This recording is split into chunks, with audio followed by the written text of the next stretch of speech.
Assalamualaikum warahmatullahi wabarakatuh. Kami dari kelompok Supernova akan menjelaskan hasil studi kasus fase 2 kita, yaitu Network Design and Simulation dari klien kami, yaitu PT Bank Mandiri Taspen. Pertama-tama, kelompok kami terdiri dari 3 anggota, yaitu Sandria Rania Isanurah, Wahyu Dayat, dan saya sendiri, Yasmin Putri Firdani. Selanjutnya adalah pemetaan kebutuhan teknis klien. Yang pertama adalah sistem jaringan aman, andal dan konsisten yang menggunakan teknologi jaringan MPLS broadband internet, metro internet, dan IPVPN. Kemudian klien kami membutuhkan koneksi internet cepat dan stabil yang menggunakan redundansi jaringan dengan MPLS dan broadband internet serta optimalisasi jaringan menggunakan teknologi SD-WAN. Kemudian dilakukan skalabilitas untuk mendukung pertumbuhan cabang dan pengguna menggunakan infrastruktur jaringan yang terpusat di data center utama dan routing antar cabang menggunakan OSPF. Kemudian ada keamanan data transaksi yang dilakukan melalui IPsec, NAT, firewall, manipulasi port, dan filter paket TCP dan UDP. Selain itu, terdapat sistem sinkronisasi data antar cabang yang berjalan real time dan dengan koneksi MPLS dan direct routing, yang datanya dipusatkan di data center utama. Kemudian terdapat pengembangan infrastruktur cloud-based yang saat ini masih dominan menggunakan sistem on-premise. Selanjutnya terdapat kebutuhan perangkat dari klien kami.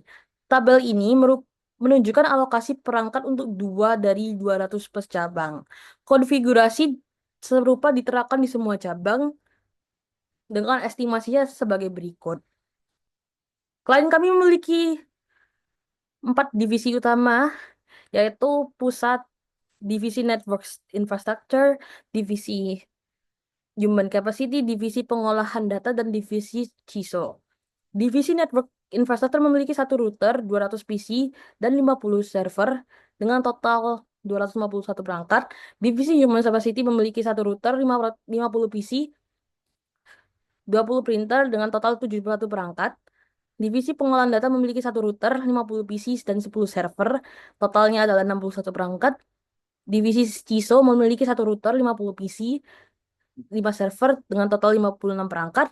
Dan tiap cabangnya memiliki 17 perangkat yang terdiri dari 1 router, 10 PC, 5 printer, dan 1 server. Kami hanya menampilkan 2 cabang di sini dari 200 total cabang. Selanjutnya adalah subnetting VLSM dari tiap-tiap subnet. Nah, di sini terdapat untuk subnet divisi Network Infrastructure, divisi Human Capacity, divisi pengolahan data, divisi CISO, cabang 1, cabang 2, dan public. Yang kedua adalah rincian range IP dan broadcast address untuk semua subnet tersebut, yaitu dari divisi Network Infrastructure, Human Capacity, divisi pengolahan data, CISO, cabang 1, cabang 2, dan publik.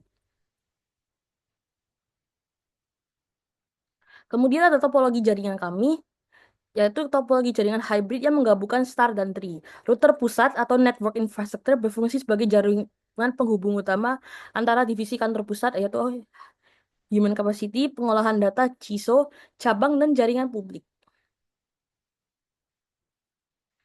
Berikut merupakan konfigurasi address IP dari tiap-tiap subnet. Yang pertama adalah pusat atau network infrastructure, PC, server, termasuk PC dan servernya. Lalu untuk divisi human capacity ada PC. Untuk divisi pengolahan data ada PC dan server. Untuk divisi CISO ada PC dan server. Kemudian ada cabang, ada PC dan server, serta publik, ada server Google. Next akan saya serahkan ke teman saya. Selanjutnya kita akan membahas mengenai konfigurasi OSPF di masing-masing rute dimulai dengan rute NI. Dia menghubungkan ke dirinya sendiri HC, PD, dan CISO sebagai representasi kontak pusat dan ke publik satunya. Untuk yang switch ke dirinya sendiri, dia 192.4801, HC 192.4831, PD 192.4841, CISO 192.4851, dan publik 192.4811. Untuk network address mirip dengan IP address tapi belakangnya titik kosong karena dia sebelum first IP address. Subnet mask disesuaikan dengan kebutuhan. Wildcard adalah 1255, 255, 255, 2555 dikurang dalam subnet mask. Selanjutnya adalah ke human capacity. Dia ada yang ke divisinya diri sendiri ke 192.4811 dan ke NI 192.4832. Lalu PD mirip dengan HC, dia ada dirinya sendiri 192.481129 melanjutkan dari last IP address divisi sebelumnya. Terus ada KNI 1924842 ke CISO mirip dengan HC dan PD, dia ke dirinya sendiri 192481194, lalu KNI 1924852, lalu ada cabang 1 ke dirinya sendiri 1924823, dan ke rute publik 1924821, cabang 2 mirip cabang 1 ada di dirinya sendiri 1924827, dan rute publik 1924831. Terus habis itu ada rute publik ke server Google ya, dirinya sendiri 3519101, lalu ada cabang 1 1924822 dan cabang 2 1924832 dan ke rute NI 1924810. Selanjutnya ini adalah konfigurasi OSPF di file Cisco kelompok kita. Ini adalah komen-komennya. Ini lalu ada konfigurasi NAT di Cisco kelompok kita. Ada tiga yang di konfigurasi rutenya. Yang pertama ada konfigurasi rute NI dengan net pool network infrastructure ke IP publik. Lalu ada 4 yang disertai dengan IP net inside atau privat, yaitu untuk NI, HCPD, dan menuju CISO. Lalu ada satu yang publik keluar, itu IP net outside. Lalu ada yang konfigurasi cabang satu, dia dengan pool cabang satu ke IP publik, yang kedirinya sendiri inside privat, dan yang keluar IP net outside publik. Lalu yang ke cabang 2 mirip dengan cabang satu dengan pool cabang 2 ke IP publik to the public. Lalu yang ketiganya sendiri IP net inside, yang ke publik adalah outside.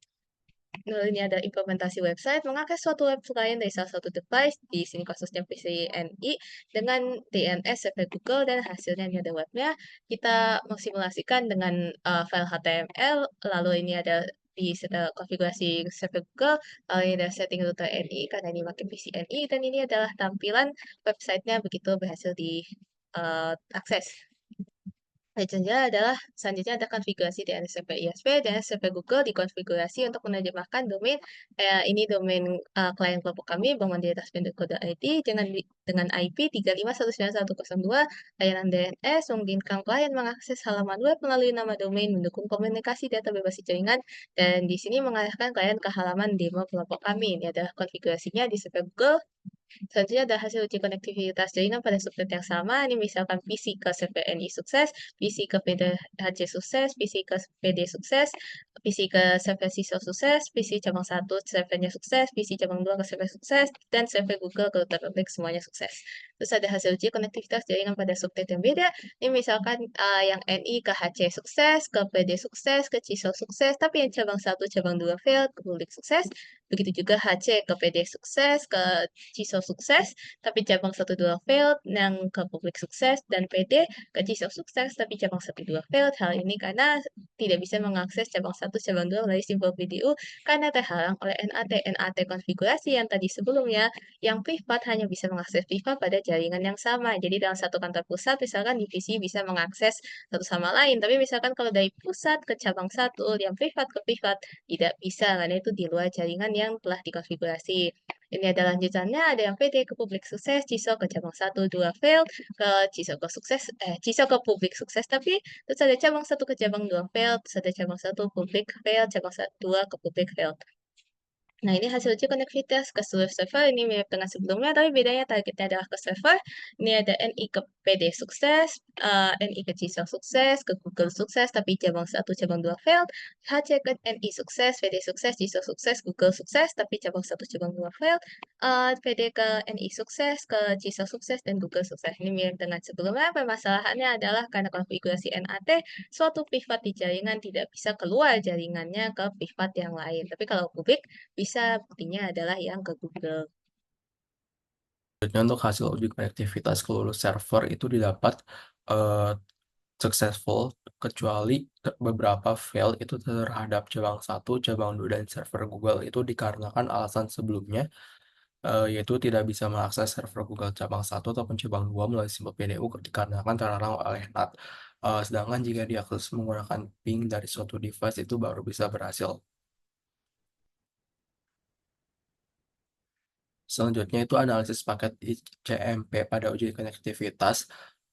Itu untuk yang subnet yang sama itu menggunakan dari subnet network infrastructure dengan nama end device-nya itu dari PC network infrastructure ke server network infrastructure. Itu analisisnya tuh pakai bergerak dari PC network infrastructure ke switch NI lalu sampai ke server NI. Selanjutnya, server NI memberikan respons melalui jalur yang sama, yaitu melewati switch NI lalu sampai ke tujuan. Lalu untuk dari antar subnet itu contohnya itu di sini menggunakan subnet network infrastructure ke subnet public dengan nama end device-nya itu dari PC network infrastructure ke server Google. Itu analisisnya itu paket bergerak dari PC NI ke switch NI sama seperti jalur subnet yang sama. Namun, kali ini ke router NI, router publik baru sampai ke tujuan server Google. Selanjutnya, server Google akan memberikan respons melalui jalur yang sama, namun terbalik. Selanjutnya, untuk analisis highlight dan contrast-nya itu pada paket di subnet yang sama tidak ada translasi IP karena berada di subnet yang sama. Sedangkan pada antar subnet, karena ada perbedaan pada konfigurasi IP, terdapat translasi di router NI dan router publik sebelum sampai ke tujuan masing-masing.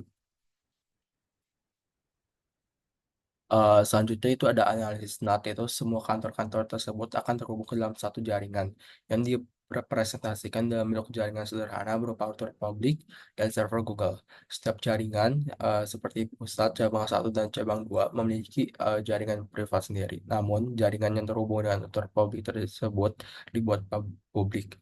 Ketika kita ingin mengirim pesan dari suatu kantor menuju publik, kita harus mentranslasikan IP tersebut. Selanjutnya, akses halaman web serta analisis DNS dan HTTP-nya.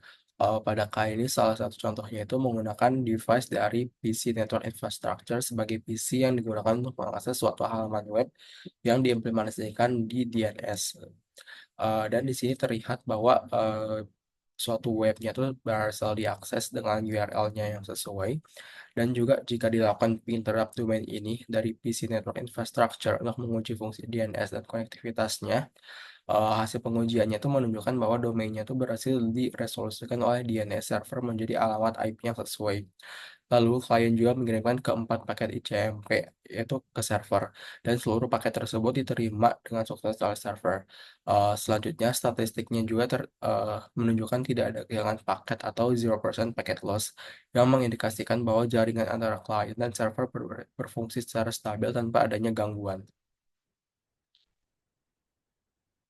Selanjutnya ada akses halaman web serta analisis DNS-nya, yang bagian bukti DNS bekerja. Di sini dilakukan ping dan hasil simulasinya tuh menunjukkan bahwa protokolnya tuh protokol di TCP-nya tuh bekerja dengan baik dalam proses komunikasi antara klien dan server.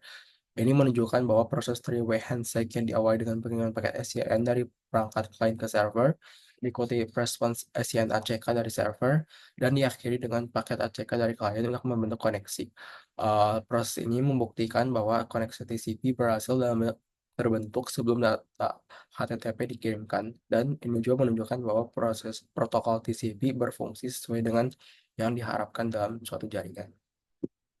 Selanjutnya ini ada bukti TCP bekerja dan jika dilihat dari eh, gambar ini didapat bahwa TCP terkirim dengan baik dalam suatu paket dan dia tidak terdrop dan dia nyampe ke tujuannya yaitu ke server Google. Selanjutnya untuk bukti HTTP bekerja, seperti yang tadi itu, di sini juga terlihat bahwa HTTP berhasil di-render oleh salah satu PC di network infrastructure dan dari simulation mode-nya itu didapat bahwa paket HTTP juga dia berhasil didapat dan sampai ke source-nya. Sekian saja dari kelompok kami, mohon maaf jika ada kesalahan. Sekian, terima kasih.